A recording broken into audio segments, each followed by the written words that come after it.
Boa tarde a todos. Hoje é dia 16 de junho. Meu nome é Alessandra Becker e estou reunida com os pesquisadores Francisco Pires, Margarida Gutierrez, Antônio Lixe e Caio Prates para mais um podcast do Grupo de Conjuntura. Neste episódio, o grupo discutirá algumas questões relacionadas ao mundo pós-Covid-19. Temos observado que a pandemia trouxe consigo a aceleração de tendências que já vinham sendo constatadas nos últimos anos, como, por exemplo, a digitalização. Mais especificamente em termos de política econômica, quais seriam as novas diretrizes trazidas ou impulsionadas pela crise? É neste contexto que se dará o debate do episódio de hoje, abarcando temas que vêm ganhando força atualmente, como a renda mínima e as perspectivas para a política fiscal no Brasil. Deixa eu fazer aqui uma introdução ao debate.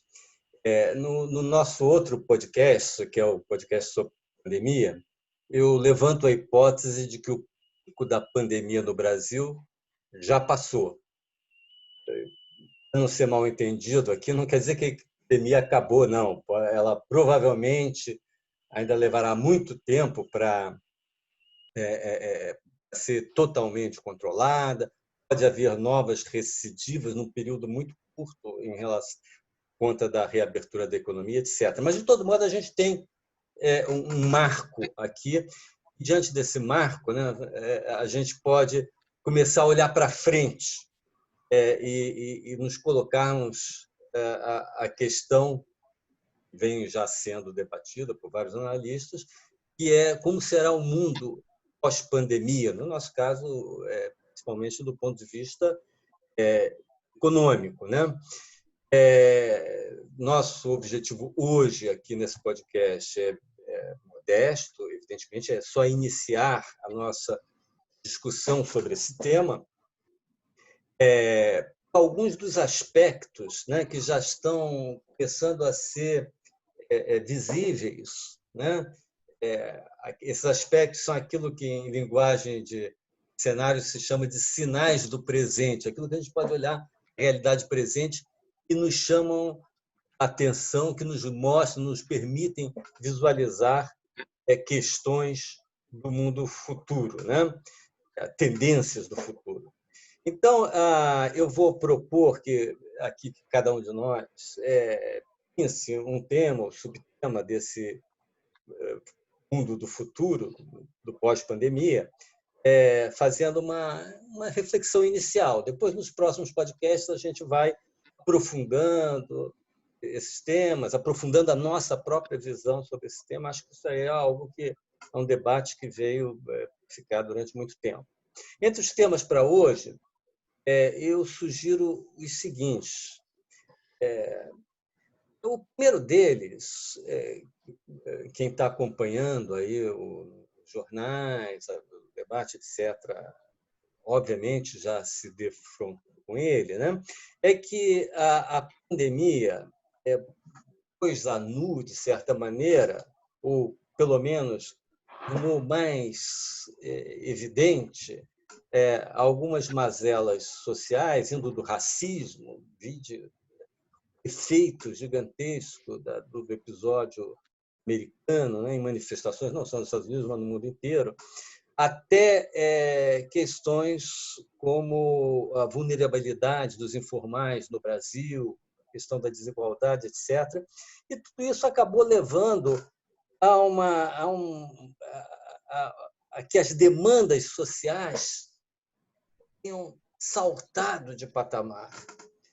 As propostas de por exemplo, no caso do Brasil, não só do Brasil, na verdade, isso aí está aparecendo no mundo todo, né? As propostas de uma renda mínima ou renda básica, que antes ainda estavam restritas a discussões marginais, como uma agenda ainda no futuro, de remoto, etc., de repente saltou para dentro da agenda principal dos debates, né? E aí se propondo concretamente, isso vai ser debatido no parlamento, etc.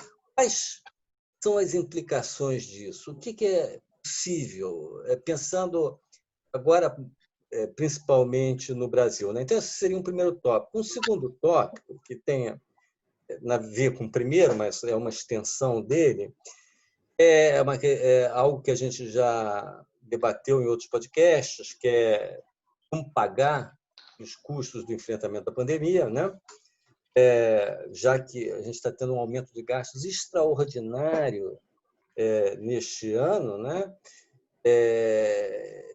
Só que hoje, a gente já debateu isso, hoje está claro que não apenas os gastos enfrentamento da pandemia tendem a transbordar desse ano para o ano que vem, 2021, pelo menos, como também alguns gastos de natureza mais permanente começando a aparecer como que quase que inevitáveis. São inevitáveis ou não, vamos ver, mas estão surgindo um pouco desta maneira, né? Quer dizer, alguns são. Por exemplo, é evidente que haverá aumento dos gastos na área de saúde, por exemplo. Isso aí é óbvio. Isso aí, quer dizer, os países terão que estar mais preparados para eventualidades que antes eles não se preparavam. Foi o que a pandemia deixou claro. Na área de transporte, por exemplo, e outras, né?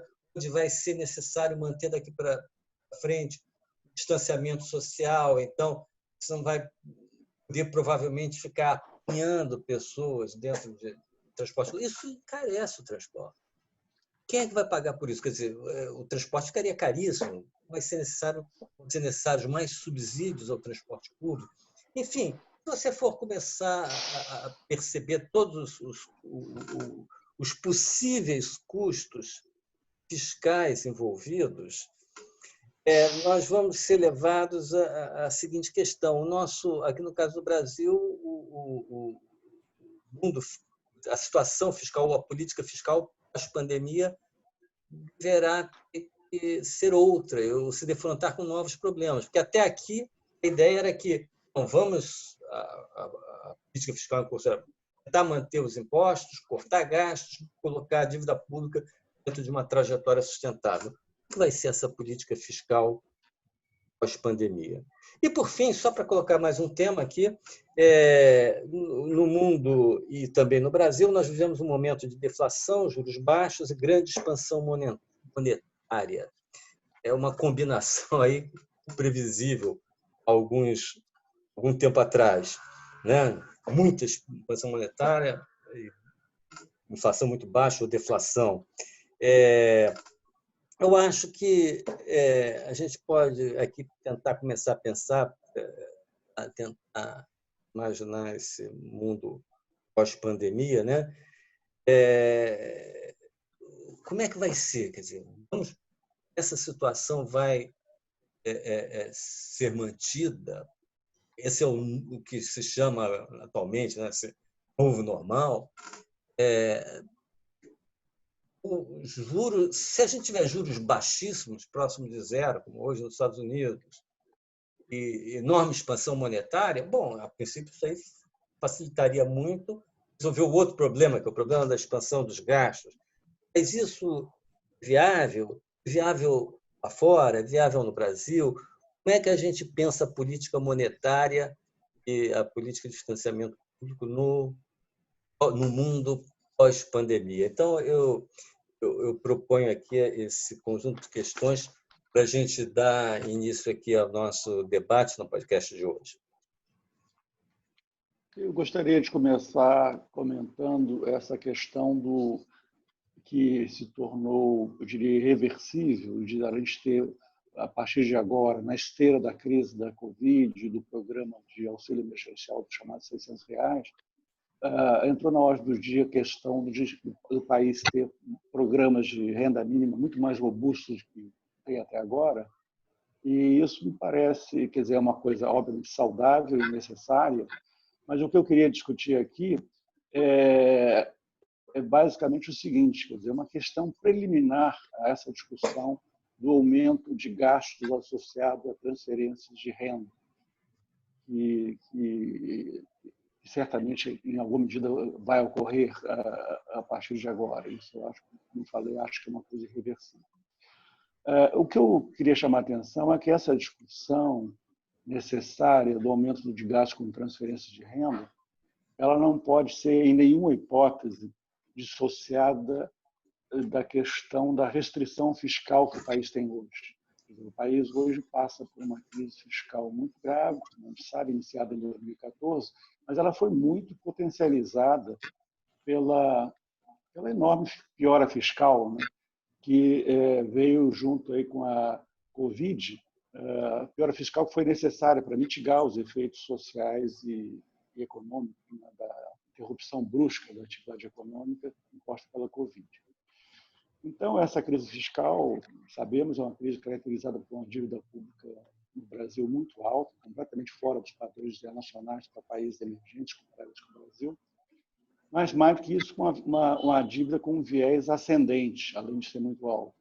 E, por conta da herança da piora fiscal da Covid, essa situação se torna muito mais dramática daqui para frente, ou seja, o viés ascendente da dívida, de crescimento, de aumento da dívida pública se torna muito mais forte.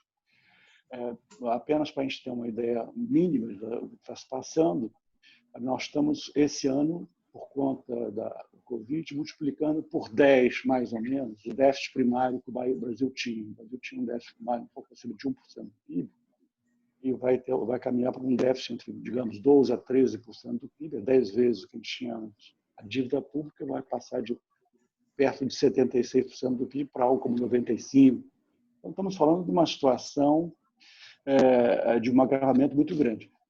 Vai ser inevitável, do ponto de vista, para lidar com a crise fiscal, tal como ela vai se colocar pós-Covid, que a gente caminhe, que o governo dê sinalizações convincentes que, num tempo razoável, não muito prolongado, vai recuperar o controle sobre a trajetória da dívida pública. Isso vai ser inevitável.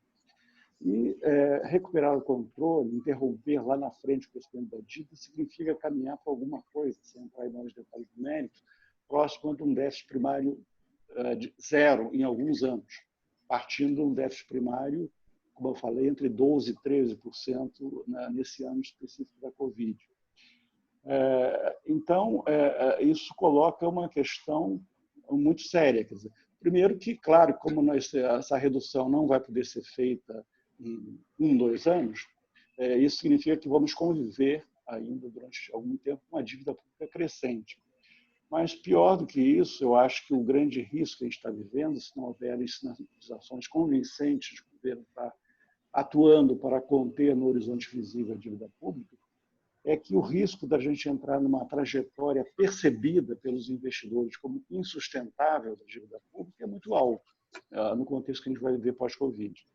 Essa dívida pública, uma dívida pública insustentável quer dizer o seguinte, que é uma dívida pública que lá no final acaba numa combinação de descontrole inflacionário, calote de dívida e recessão profunda. Como os investidores, se os investidores tiverem a percepção de que é para lá que estaremos indo, esses efeitos todos vão ser antecipados via prêmios de risco, fuga de capitais, parada do dólar, alta dos juros, que vão derrubar a economia muito antes. Então, é esse o risco que a gente tem que lidar. Então, quando a gente tem que discutir a discussão mais do que bem-vinda de aumento dos gastos com transferência de renda, programas de renda mínima, etc., eu queria só chamar a atenção que é absolutamente crucial que ele seja compatível com manter um ajuste fiscal crível que evite esse cenário dramático que vai estar na nossa vizinhança aqui no pós-Covid. É o risco da percepção de uma dívida pública continuar crescendo de forma descontrolada.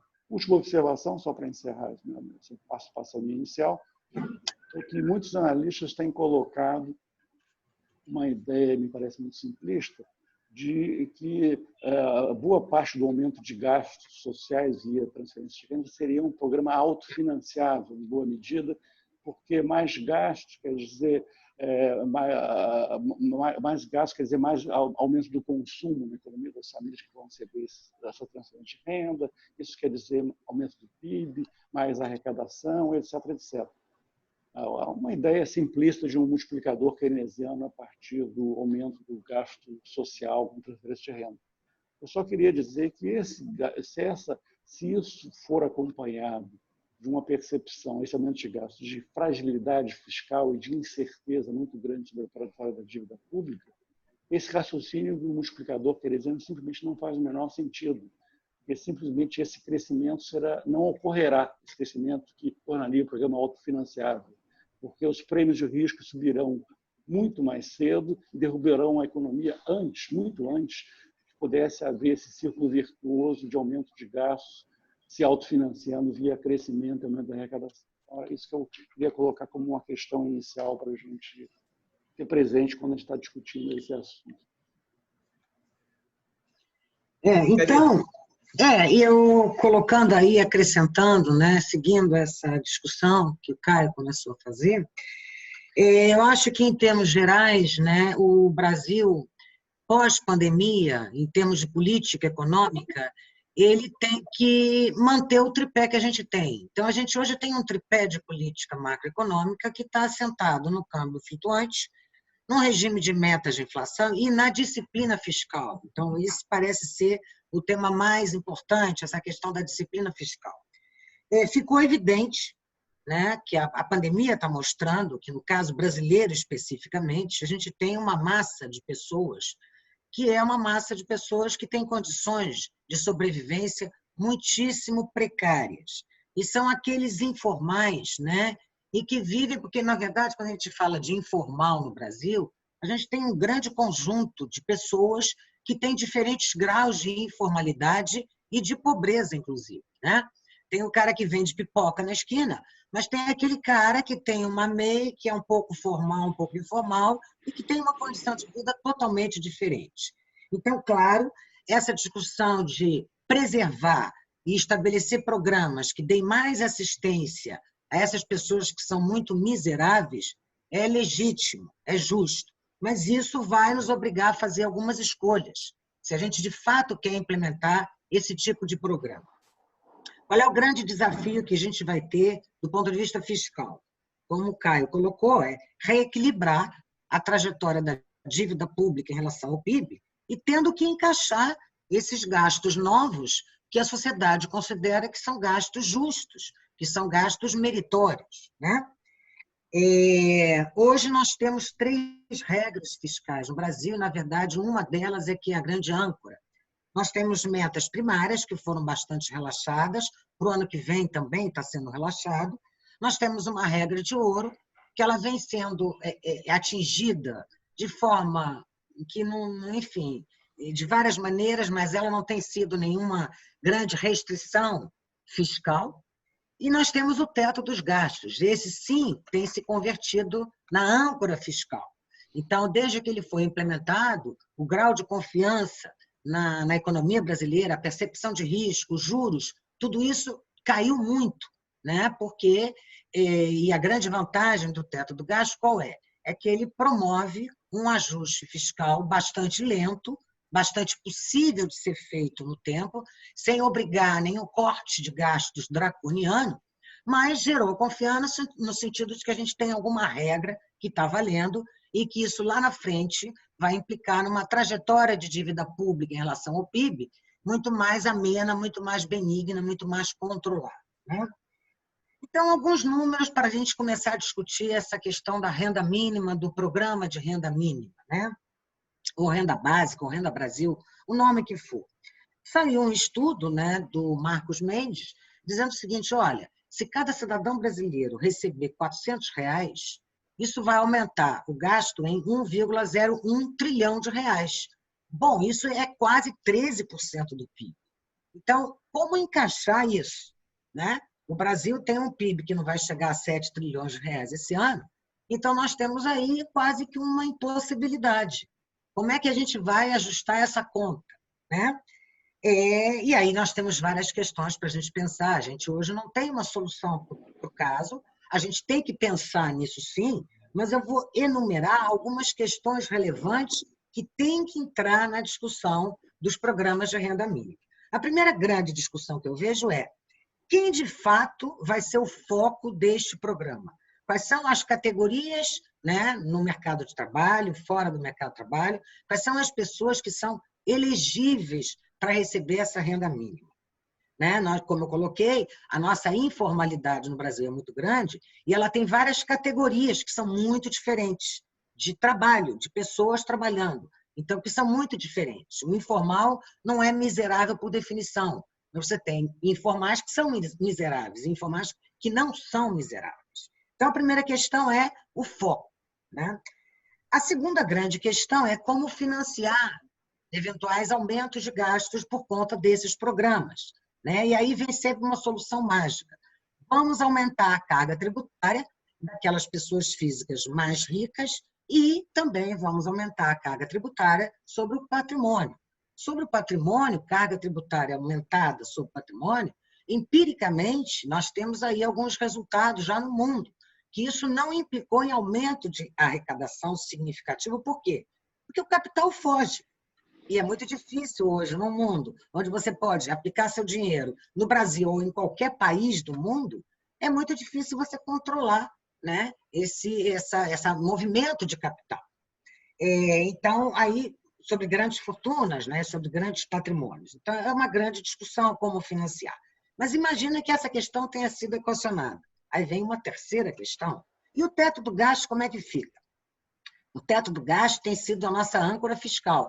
Joga fora o teto. Não, aí a gente vai ficar sem âncora nenhuma. A gente não tem disciplina fiscal. E isso, de fato, como o Caio já colocou, vai nos levar a um outro cenário, que é o cenário que tem duas escolhas de Sofia.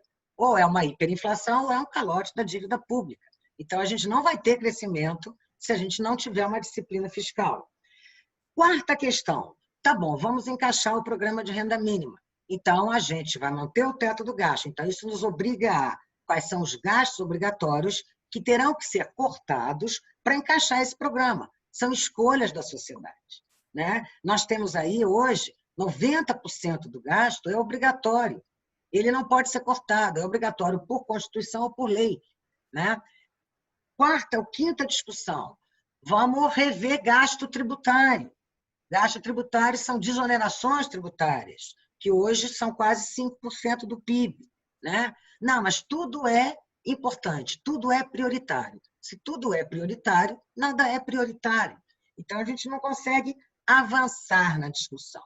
Então, o meu recado maior acho a discussão do programa de renda mínima muito importante, principalmente no caso brasileiro, que é um país que tem uma desigualdade social brutal. Agora, a sociedade precisa saber que ela vai ter que fazer escolhas. Senão, a gente não vai conseguir chegar onde a gente quer, que é um país com menos desigualdade social e que comece a crescer, que volte a crescer, que retome a sua capacidade de crescimento. Então, essas são as minhas observações por agora. Ô, Margarida, antes de passar aqui a bola para o Lixa, deixa eu colocar uma questão que pode ser para hoje, mas pode também ficar para o próximo podcast, que é a seguinte: você falou do imposto sobre grandes fortunas, sobre a riqueza, etc. E o imposto de renda?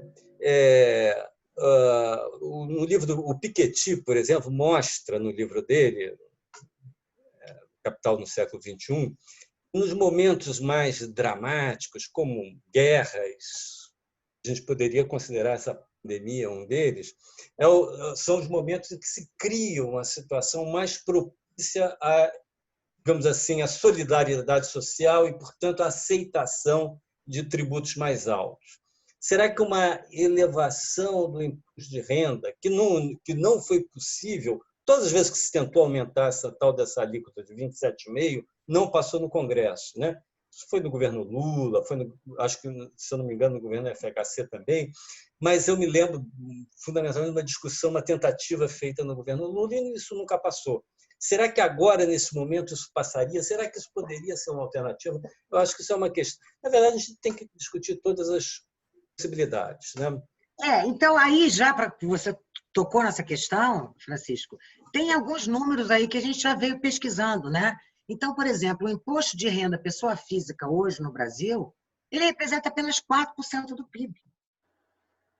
Então, no Brasil, o imposto de renda é pago por quem? Por pouquíssimas pessoas. Só que essas pouquíssimas pessoas têm uma renda hoje que não são renda de pessoas ricas. É uma classe média, que tem que pagar planos de saúde, que tem que pagar educação. Então, vamos lá, qual é a viabilidade de você estabelecer um programa de transferência de renda mais robusto, taxando, aumentando o imposto de renda sobre uma classe média que também já vive de uma forma bastante apertada, né? Então, é uma base tributária muito pequena que a gente tem aí de imposto de renda. Então, a conta tá difícil, a gente tem que chegar realmente a aprofundar e começar a fazer conta, para poder Eu acho que a encaixar gente esse programa. deveria começar a equacionar essa Começar a questão, fazer ver contas, exatamente qual o potencial a se extrair eventualmente. arrecadatório, se for o caso. Isso. Ok, Lixa? O último ponto que o Francisco Eduardo levantou foi sobre política monetária, não? Sobre se teríamos um novo normal. É claro que a pandemia está exacerbando uma tendência de queda da taxa de inflação, provavelmente teremos uma inflação este ano bem abaixo de 2%, e também uma queda forte da taxa de juros. Não? A Selic está em 3% e provavelmente na próxima reunião do Copom ficará em 2,25%. Então, o Banco Central vai testar agora qual é o mínimo, não quais seriam pisos para essa taxa de juros. Tá? É claro que o Brasil nunca antes navegou por esses mares, não, de taxas de juros e de taxas de inflação tão baixas, como o pessoal fala. Tá? Não sabemos se 2,25 será o piso, se teremos novas reduções seguintes. Tá? Então, tem um novo normal aí em que os juros e a inflação ficam baixas, não só este ano, provavelmente por causa da extensão dos efeitos da pandemia, essa taxa de juros baixa continuará todo o ano 2021, tá? Mas ainda não está claro qual será o piso para isso. Tá? Tem outros temas associados. Tá?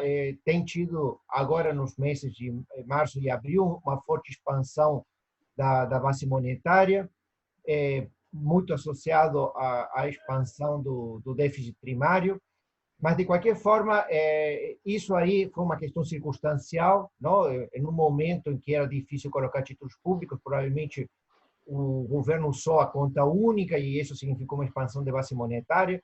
A base monetária, como foi colocado no tema da renda mínima, não? E do imposto de renda, o imposto de renda é muito pequeno para fazer aquela transferência de renda que se pensaria ter. A mesma coisa acontece com a base monetária, é um agregado monetário muito pequeno para financiar qualquer déficit fiscal. No fundo, enquanto a taxa de juros continuar positiva, a taxa Selic continuar positiva, qualquer expansão de déficit primário, se não for financiado diretamente através de títulos pelo Tesouro, vai significar uma expansão das operações compromissadas, que é o que tem acontecido nestes últimos 2 meses. Tá? Você mantém o regime de inflação, em consequência, tem que esterilizar parte dessa expansão monetária, expandindo as operações compromissadas. O que significa um encurtamento da dívida pública, um encurtamento dos prazos da dívida pública. Nós estamos rapidamente, a dívida pública brasileira está se tornando de curtíssimo prazo, cada vez mais de forma acentuada, e esse seria um dos mecanismos. Tá? A gente já falou um pouquinho sobre isso. O outro tema que também tem sido colocado dentro da ação do Banco Central é reduzir os riscos financeiros. Tá? Isso a gente vê no mercado de câmbio, onde o Banco Central tem feito intervenções no mercado de câmbio. É claro que isso não muda a tendência da taxa de câmbio. Não? A taxa de câmbio é determinada basicamente através é flutuante, através do que acontece no mercado financeiro, tá? Mas o Banco Central tenta reduzir a volatilidade dessa taxa de câmbio. Tá? Ainda o Brasil não tem operado em mercados de títulos de longo prazo, não foi autorizado agora pelo orçamento de guerra, mas o resto do mundo já fez isso, tanto o Federal Reserve quanto o Banco Central Europeu, o Banco do Japão tem atuado de forma intensa sobre títulos de médio e longo prazo, não, especialmente de longo prazo. Tá? O que acho que essas operações fazem é conseguir, primeiro, muda na carteira também, porque vão comprar títulos de longo, tá? E colocar títulos de curto, então também reduz um mecanismo que vai reduzir ou encurtar o prazo da dívida pública. mas, por outro lado, conseguem reduzir a volatilidade das taxas de juros longas e dos preços dos ativos. Não? Então, reduz o risco. Não? Esses afrouxamentos quantitativos ajudam a reduzir riscos. Tá? Então, isso seria parte também do papel do Banco Central. Não só atuar na política monetária, tentando estabilizar a inflação e nível de atividade, mas também buscando uma estabilidade financeira, reduzindo riscos financeiros. Tá? Então, são temas para tratar em outros podcasts, mas seriam, digamos, algumas questões, tá? Nesse marco geral em que estamos navegando em juros muito baixos e inflação muito baixa. Bom, nós acabamos aqui nos estendendo muito além do que seria razoável num podcast e não vamos ter, infelizmente, tempo para uma segunda rodada. Essa segunda, terceira e quarta rodadas vão ficar para as próximas semanas. Então, paramos por aqui e até a próxima terça-feira. Um abraço a todos.